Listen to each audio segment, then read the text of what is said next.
Hari Raya Idul Adha hampir tiba ya guys. Pertanyaan yang kerap kali muncul, kamu korban apa tahun ini? Jangan bilang korban perasaan ya. Meskipun kadang pertanyaan itu dianggap kayak lelucon aja ya kan. Tapi pernah nggak sih kalian kepikiran gitu? Sebenarnya awal mula kurban itu kayak gimana sih? Kenapa tiba-tiba banget gitu Allah memerintahkan Nabi Ibrahim alaihissalam untuk menyembelih putranya sendiri? Padahal kita tahu banget ya, kalau Nabi Ibrahim itu benar-benar menunggu kehadiran seorang anak di kehidupannya. Pas dapet, kok malah disuruh disembelih? Kayaknya aneh banget gak sih? Emangnya Nabi Ibrahim itu nggak ada curiga sama sekali gitu sama mimpinya? Itu beneran dari Allah atau cuma tipu daya setan semata? Simak video ini sampai selesai ya guys, supaya kalian terhindar dari kesalahpahaman.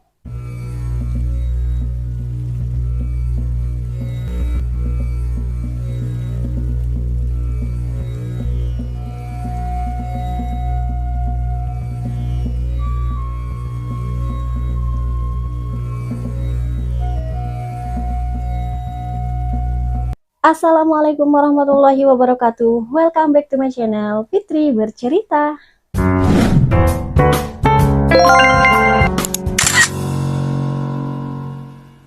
Oke guys, malam ini kita cerita tentang asal mula kurban.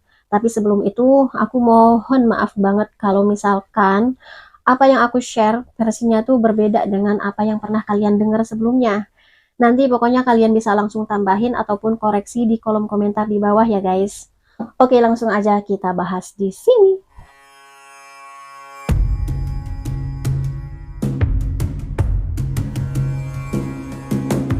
Mengenai asal mula berkurban, sebenarnya Nabi Ibrahim itu nggak ujug-ujug diperintah Allah Subhanahu wa Ta'ala untuk menyembelih putranya, guys. Allah itu justru hanya menagih janji Nabi Ibrahim alaihissalam untuk menyembelih putranya, lantaran ucapan atau juga nazarnya kepada Allah Subhanahu wa Ta'ala. Jadi gini guys, jauh sebelum Nabi Ibrahim alaihissalam memiliki seorang anak, Nabi Ibrahim itu pernah melakukan kurban di jalan Allah atau kurban fisabilillah sebanyak 1000 ekor kambing, 300 ekor sapi, dan juga 100 ekor unta yang dibagikan habis ke semua fakir miskin guys. Saking dermawannya beliau ya bersedekah gitu, banyak banget yang mengagumi beliau, bahkan sampai para malaikat juga terkagum-kagum sama Nabi Ibrahim alaihissalam guys. Ya, meskipun Nabi Ibrahim ini adalah seorang nabi, tapi beliau juga kan tetap seorang manusia kan. Lantaran banyak banget dikagumi oleh manusia dan juga para malaikat. Wah, sampai tingkat penghuni langit ya kan, kagum sama Nabi Ibrahim alaihissalam.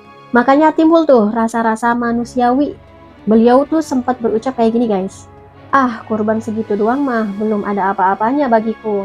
Jangankan sapi, jangankan unta. Demi Allah, seandainya aku memiliki anak sekalipun, dan aku diperintahkan Allah untuk menyembelihnya, maka pasti akan kusembelih untuk mendekatkan diri kepada Allah Subhanahu wa Ta'ala. Ya iya sih, waktu itu emang Nabi Ibrahim alaihissalam belum punya anak ya kan. Jadi beliau pasti nggak tahu juga gimana rasanya punya anak, gimana rasanya jadi seorang ayah. Jadi ya beliau ringan-ringan aja tuh, enteng-enteng aja lah pokoknya ngomong kayak gitu. Ternyata setelah beberapa tahun kemudian, Allah pun akhirnya mengkaruniakan Nabi Ibrahim alaihissalam seorang putra melalui istri keduanya yang bernama Hajar, dan nama anaknya adalah Ismail. Sampai hal ini juga kan pernah membuat Siti Sarah, yakni istri pertamanya Nabi Ibrahim, merasa cemburu ya kan. Akhirnya Allah Subhanahu wa Ta'ala pun memerintahkan Nabi Ibrahim alaihissalam untuk membawa Siti Hajar dan juga Ismail ke lembah yang tandus guys. Perlu digarisbawahi ya guys, Nabi Ibrahim alaihissalam meninggalkan Hajar dan juga putranya di lembah tandus itu bukan lantaran Nabi Ibrahim alaihissalam tidak mau bertanggung jawab ya guys. Akan tetapi Nabi Ibrahim dan juga Hajar hanya ingin taat dan patuh untuk menjalankan apa yang Allah perintahkan kepada mereka. Sebenarnya cerita ini udah sedikit aku singgung juga nih di video aku tentang pertama kali berhala masuk ke kota Mekah. Karena emang kisah ini juga nyambung ke sejarah terbentuknya kota Mekah dan juga segala peradabannya guys. Jadi setelah ini kalian bisa langsung tonton video aku yang itu ya. Oke, lanjut lagi. Jadi setelah ditinggal di lembah yang tandus itu ya guys, singkat cerita, Nabi Ibrahim pun tidak pernah menemui ataupun mengunjungi mereka berdua. Dan setelah bertahun-tahun kemudian, ada yang mengatakan setelah Nabi Ismail 7 tahun, ada yang mengatakan kalau Ismail itu usia 13 tahun lah. Nabi Ibrahim pun akhirnya mulai sering nih berkunjung untuk menemui mereka berdua di lembah yang tadi guys, yang sekarang jadi kota Mekah. Kebayangkan betapa rindunya, betapa sayangnya Nabi Ibrahim alaihissalam kepada Ismail. Rindulah pokoknya, serindu-rindunya kepada anak dan istrinya. Tapi ternyata hal ini tidak bertahan lama guys. Allah pun menyiapkan ujian yang lebih besar lagi setelah ini guys. Nabi Ibrahim alaihissalam pernah bermimpi dan mendengar seruan guys. Hei Ibrahim, penuhilah janjimu, penuhilah nazarmu. Mimpi itu terjadi pada tanggal 8 Zulhijjah. Saat itu Nabi Ibrahim alaihissalam masih nyuekin nih mimpi tersebut. Pokoknya nggak mau gubris lah. Beliau itu hanya yakin kalau mimpi tersebut itu hanya kayak godaan ataupun ya tipu daya setan lah. Makanya udah dianggap mimpi aja. Ternyata pada tanggal 9 Zulhijjahnya Nabi Ibrahim pun mimpi hal yang sama lagi nih. Akhirnya Nabi Ibrahim pun mulai memikirkan mimpi tersebut ya kan. Dan kebetulannya lagi guys, pada saat mimpi tersebut, posisi Nabi Ibrahim alaihissalam berada di tanah Arafah. Nah, gara-gara inilah pada tanggal 9 Zulhijjah ini disebut dengan hari Arafah, yang artinya mengetahui. Dan untuk ketiga kalinya, ternyata mimpi tersebut datang lagi di tanggal 10 Zulhijjah. Dan kali ini Nabi Ibrahim pun benar-benar yakin banget kalau itu bukan godaan setan, melainkan seruan ataupun peringatan dari Allah Subhanahu wa Ta'ala. Dia yakin betul kalau hal itu adalah pengingat buatnya agar dia bisa menepati janjinya atau nazarnya pada waktu itu guys. Makanya keesokan harinya beliau benar-benar bertekad untuk melakukan nazar tersebut guys. Nah ini alasan kenapa tanggal 10 Zulhijjah itu disebut sebagai hari berkurban atau Yaumun Nahar. Jadi guys, untuk melakukan perintah tersebut, Nabi Ibrahim alaihissalam menemui istrinya yakni Hajar untuk memintanya mendandani putranya dengan sebaik mungkin.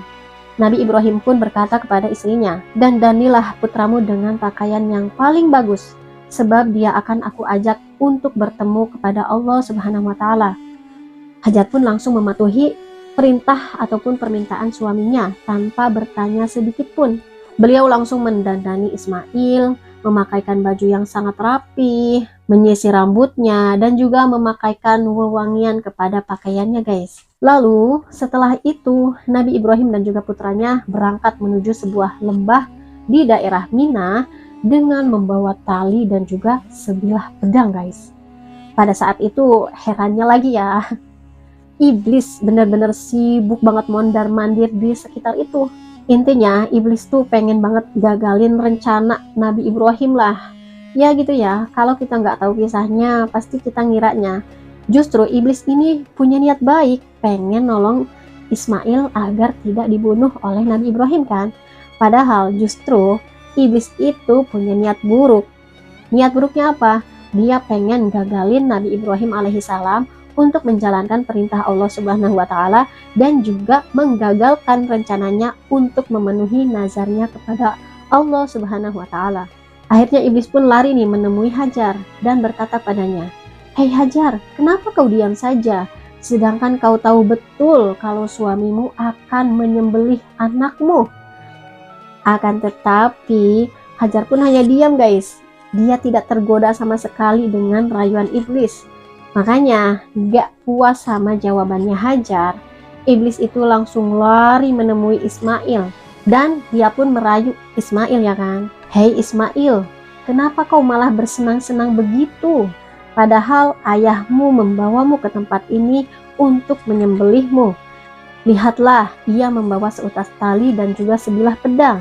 Ismail pun menjawab, "Demi perintah Allah aku siap mendengar, aku patuh dan melaksanakan dengan sepenuh jiwa ragaku akan perintahnya." Iblis gak merasa putus asa, pokoknya dia terus merayu Ismail. Sampai akhirnya Nabi Ismail pun merunduk nih untuk mengambil beberapa kerikil dan melemparkan kerikil tersebut ke arah mata iblis sampai akhirnya dia itu buta gitu guys. Makanya akhirnya kan iblisnya pun pergi. Dan akhirnya hal ini juga dikenal dengan kewajiban melempar kerikil atau jumroh ya dalam ritual haji. Nah, sesampainya di Mina, akhirnya Nabi Ibrahim pun berterus terang kepada putranya, "Wahai anakku, sesungguhnya aku melihat dalam mimpi bahwa aku menyembelihmu. Maka pikirkanlah apa pendapatmu." Ismail pun menjawab, "Wahai ayahku, kerjakanlah apa yang diperintahkan kepadamu. Insya Allah kamu mendapati aku termasuk orang-orang yang sabar." Nah, dialog ini sebenarnya diabadikan oleh Allah Subhanahu wa Ta'ala dalam Quran Surat As-Saffat ayat 102 guys. Mendengar jawaban putranya, akhirnya Nabi Ibrahim pun merasa lega gitu guys. Tapi tetap aja ya guys, namanya juga ayah, ada aja ya kan merasa sedih dan juga gak tega pastinya. Ismail pun merasakan kesedihan ayahnya ya kan. Makanya Ismail pun meminta ayahnya untuk mengikat kedua tangannya dan juga kakinya agar memudahkan proses penyembelihannya guys. Ismail pun berkata kepada ayahnya, "Wahai ayahku, ikatlah kedua tangan dan juga kakiku supaya aku tidak melawan dan juga menyulitkanmu. Telengkupkanlah wajahku sehingga tidak menimbulkan rasa iba. Sing-singkanlah lengan baju ayah agar tidak terkena percikan darahku sedikit pun, sehingga hal itu bisa mengurangi pahalaku. Jika ibu melihatnya, tentu ia juga akan merasa berduka. Tajamkanlah pedangmu dan goreskanlah segera di leherku ini, agar lebih mudah dan juga cepat proses mautnya.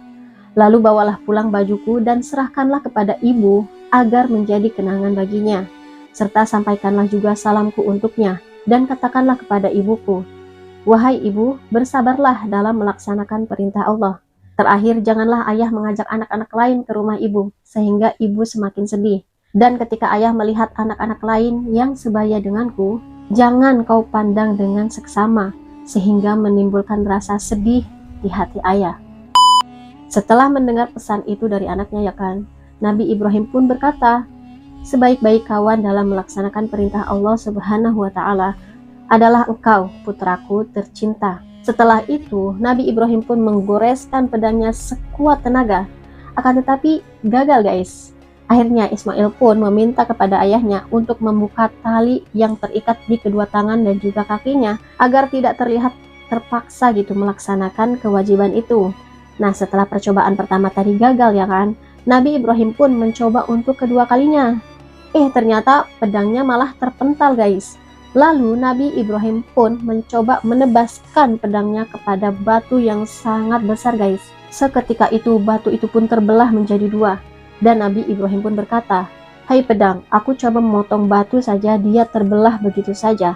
Tapi kenapa kau tidak bisa menembus daging?" Dan atas izin Allah, pedang itu pun menjawab, "Hai Ibrahim, kau menghendaki untuk menyembelih, sedangkan Allah penguasa semesta alam berfirman, jangan disembelih. Jika begitu, maka kenapa aku harus menantang perintah Allah?" Allah Subhanahu wa Ta'ala pun berfirman, "Sesungguhnya ini benar-benar suatu ujian yang nyata bagimu, dan kami tebus anak itu dengan seekor sembelihan yang besar." Jadi guys, ada yang mengatakan kalau Ismail itu diganti dengan seekor kambing kibas yang dulu memang pernah dikorbankan oleh Habil, yakni putra dari Nabi Adam alaihi salam. Dan selama itu, domba tersebut itu hidup di surga. Malaikat Jibril datang membawa domba tersebut, dan malaikat Jibril pun sebenarnya masih sempat nih melihat Nabi Ibrahim menggoreskan pedangnya ke leher putranya guys. Pada saat itu juga semesta alam beserta seluruh isinya bertakbir kepada Allah Subhanahu wa Ta'ala. Semuanya benar-benar mengagungkan Allah Subhanahu wa Ta'ala atas kesabaran Nabi Ibrahim dan juga putranya dalam menjalankan perintahnya guys. Malaikat Jibril pun benar-benar kagum banget dengan Nabi Ibrahim alaihi salam, seraya bertakbir 3 kali guys. Allahu Akbar, Allahu Akbar, Allahu Akbar. Lalu Nabi Ibrahim pun menyauti guys, "La ilaha illallah wallahu akbar." Dan Nabi Ismail pun mengikutinya lagi guys, "Allahu Akbar walillahil hamd." Dan sekarang bacaan-bacaan ini sering dikumandangkan setiap hari raya ya guys, yaitu hari raya Idul Fitri dan juga hari raya Idul Adha. Masya Allah ya guys ya, betapa besarnya Allah Subhanahu wa Ta'ala. Dari kisah Nabi Ibrahim ini banyak banget ya yang bisa kita ambil guys. Salah satunya bagaimana kita bisa ikhlas, bagaimana kita bisa senantiasa taat dan patuh kepada Allah Subhanahu wa taala tanpa syarat apapun. Ya, semoga di bulan Zulhijjah ini kita benar-benar berdoa ya, kita diberikan kesempatan untuk menjalankan ibadah haji, datang ke tanah suci ya guys. Dan semoga juga kita diberikan kemurahan rezeki supaya kita bisa juga nih berkurban sapi, kambing ataupun unta ya guys. Ya pokoknya intinya semoga kita diberikan kesempatan juga untuk bisa berkurban tahun depan ya guys, amin. Oke guys, sekian dulu cerita kita malam ini. Pokoknya mohon maaf banget aku agak belibet banget ngomongnya. Kalau dirasa video ini bermanfaat, jangan lupa juga klik like dan juga share-nya. Dan untuk ide ataupun saran-saran cerita selanjutnya, kalian bisa juga tulis di kolom komentar di bawah ya guys. Terakhir, jangan lupa subscribe channel ini karena aku nggak sabar banget pengen ketemu kalian lagi di cerita selanjutnya. Selamat Hari Raya Idul Adha semuanya ya guys. Ilaliko, wassalamualaikum warahmatullahi wabarakatuh.